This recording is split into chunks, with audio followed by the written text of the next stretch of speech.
আমার ছাদ বাগানের কালাঞ্চু গাছটা আজকে শেয়ার করি। কি পরিমাণে ফুল ফুটে আছে, প্রচুর ফুটেছে, একদম গাছ ভরে ফুল। আর এই ফুলগুলো কিন্তু অনেক দিন থাকে, খুব সুন্দর, একদম পুরো লাল।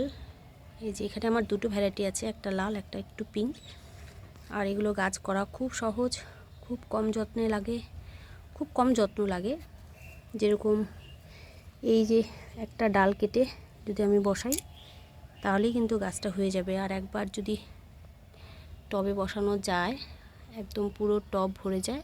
আর একটা গাছ থেকে কাটিং করে অনেক গাছ তৈরি করা যায়। আমিও একটা কাটিংই নিয়ে এসেছিলাম, সেখান থেকেই কিন্তু পুরো টব ভরে গেছে। আর আমি পাশে এটাও করেছি। তো এগুলো হচ্ছে পার্মানেন্ট গাছ। একবার ছাদ বাগানে আসলে খুব কম যত্নে ছাদ বাগান ভরে ফুল দেবে। তো এই যে একটা দেখাই, এটা লাল, আর এটা হচ্ছে একটু পিঙ্ক টাইপের। এই যে পাতা দেখলেই বোঝা যাবে, এই যে এই পাতাটা একটু মার্বেলের মতো।